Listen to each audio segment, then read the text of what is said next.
अस्सलाम वालेकुम नाज़रीन, मैं हूं रियाज आजिज़ और आज बात करेंगे नैब के साबिक चेयरमैन आफ्ताब सुल्तान के रेजिग्नेशन पर। क्यों ये रेजिग्नेशन दिया गया है, क्या वजूहात हुई हैं, इसके ऊपर हम बात करते हैं और इसमें एक ख़ास एंगल है इस रेजिग्नेशन के हवाले से, वो भी मैं आपसे डिस्कस करना चाहता हूँ। जो ज़राए से इत्तलात मिल रही हैं और बहुत सारी चीज़ें अब अनफोल्ड हो रही हैं, उसमें एक अहम नुक्ता ये है कि वो अंडर थ्रेट थे। अंडर थ्रेट का मतलब ये है कि उनके ऊपर बहुत ज़्यादा प्रेशर था, और बहुत ज़्यादा प्रेशर का मतलब ये है कि कौन लोग, कौन इदारे पाकिस्तान में प्रेशर डालने के अहल हैं, वो एक सवाल बड़ा इम्पोर्टेंट हो जाता है। और फिर यानी जिन इदारों की तरफ से आमतौर से पॉलिटिशियंस पर प्रेशर आता है, जजेस पे प्रेशर आता है, उन्हीं इदारों की तरफ से ये प्रेशर था। और ये प्रेशर बहुत बहुत ज़्यादा, उसमें अब थ्रेट का एलिमेंट भी शामिल हो गया था, जिसकी वजह से उन्हें मजबूरन इस्तीफ़ा देना पड़ा।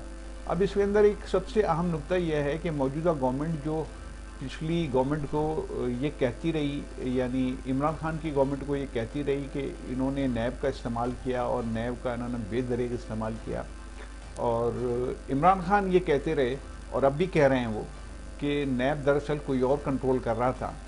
तो ये बात बिल्कुल सही है, ये पहले दिन से ये बात तय है कि जो नैब है वो कंट्रोल या तो अपारा से होती है या पिंडी से होती है।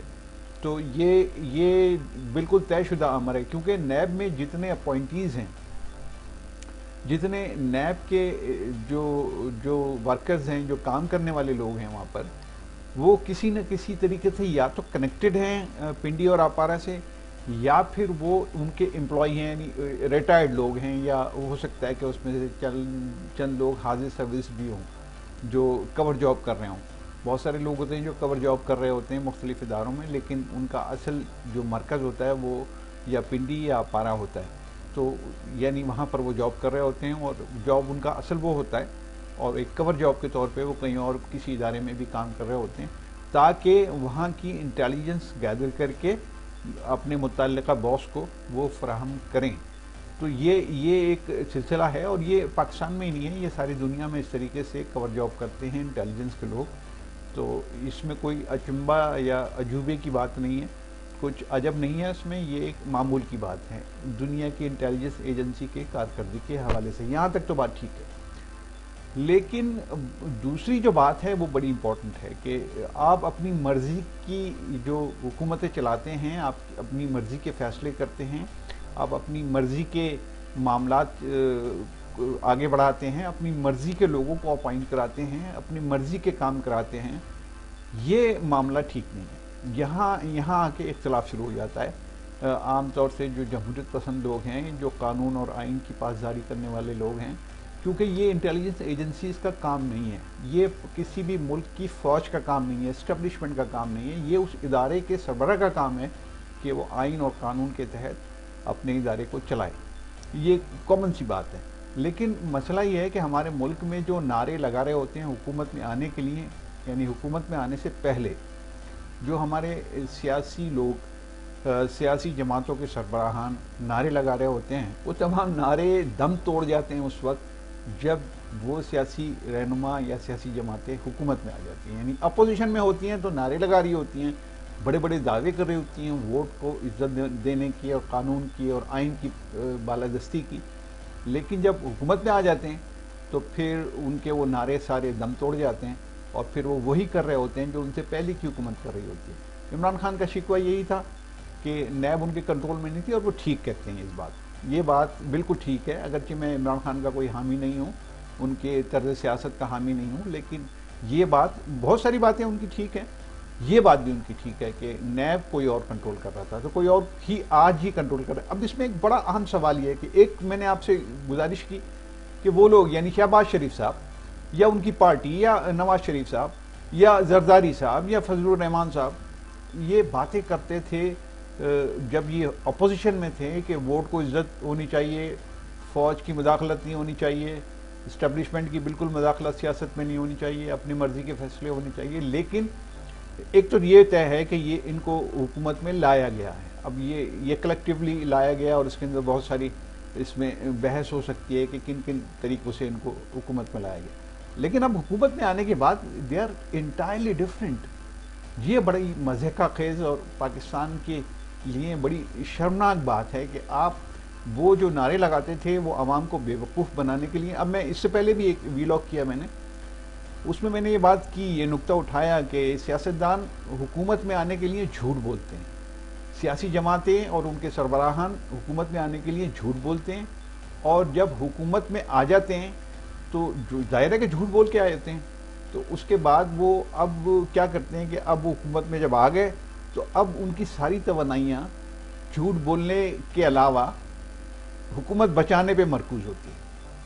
اب جو موجودہ سیٹ اپ ہے وہ حکومت بچانے پہ ساری اس کی توجہ ہے، کیونکہ جو انٹیلیجنس ایجنسیاں ہوتی ہیں یہ ہمارے ملک کی خاص طور سے اسٹیبلشمنٹ ہے، یہ اپوزیشن سے بھی اتنے اچھے تعلقات رکھتی ہے جتنے ان کے تعلقات جو ہوتے ہیں وہ حکومت سے ہوتے ہیں. یعنی حکومت چلا رہے ہوتے ہیں اور یہ بھی نظر میں ہوتا ہے کہ اگر انہوں نے ہماری بات نہیں مانی تو پھر ہم ان کو دوبارہ کیسے ٹاپل کریں گے، اس گورنمنٹ کو کیسے ان کو ڈی اسٹیبلائز کریں گے، اور کیسے وہ جو اپوزیشن والے ہیں ان کو حکومت میں لائیں گے. تو ایک تھریٹ ہوتا ہے، تو اب وہ حکومت بچا رہے ہیں. تھریٹ بھی موجود ہے، تھریٹ ظاہر ہے ایکٹیویٹ کرایا جاتا ہے کہیں سے، تو وہ ایکٹیویٹ ہو چکا ہے موجودہ گورنمنٹ کے لیے. اگرچہ ٹائم اب بہت تھوڑا سا رہ گیا ہے اور وقت زیادہ نہیں ہے، لیکن اس میں جو اصل بات یہ ہے کہ یہ حکومت جو ہے اپنے بنیادی اصولوں سے پھر گئی ہے، جو کبھی تھے ہی نہیں. میرا ماننا تو یہ ہے کہ جو کبھی تھے ہی نہیں، لیکن نعرے تو ایٹ لیسٹ لگا ہی رہے تھے نا آپ ووٹ کو عزت دینے کے. اب وہ ووٹ کو عزت کہاں چلی گئی؟ وہ کہاں مل رہی ہے ووٹ کو عزت؟ اب تو بوٹ کو دوبارہ سے عزت مل رہی ہے، اور بوٹ کو اتنی عزت مل رہی ہے کہ نیب کے چیئرمین کا استعفیٰ وزیر اعظم صاحب نے ایک بیک جنبش لب قبول کر لیا، اس لیے کہ کسی اور کو پسند نہیں تھا کہ اب آفتاب سلطان مزید چیئرمین نیب رہیں.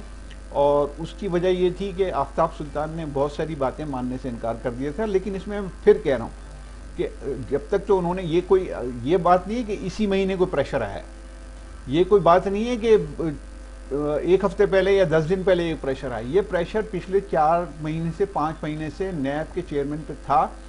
اب وہ جو پریشر تھا وہ تھریڈز میں ٹرانسلیٹ ہو رہا تھا. تو ظاہر ہے کہ ہر آدمی کو اپنی جان بھی عزیز ہے، عزت بھی عزیز ہے، اور اب خاص طور سے اپنے گھر والوں کی جان و مال بھی عزیز ہے. تو وہ پھر شریف آدمی تو ڈرتا ہے نا ان خطرات سے.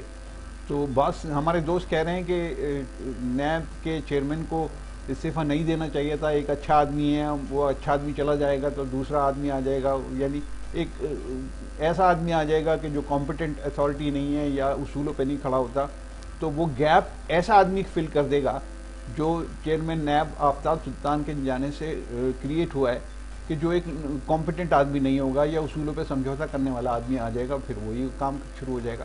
بات کسی حد تک صحیح ہے، لیکن اگلے کی جان کو اگر خطرہ ہو، اگلے کی اگر عزت کو خطرہ ہو، اگلے کی اگر گھر والوں کے معاملات کو خطرہ ہو، تو پھر تو یہ ہوگا. تو یہ پاکستان میں کب تک چلے گا؟ یہ بڑا اہم سوال ہے. یہ کیسے معاملات اسی طریقے سے چلتے رہیں گے؟ کب تک چلتے رہیں گے؟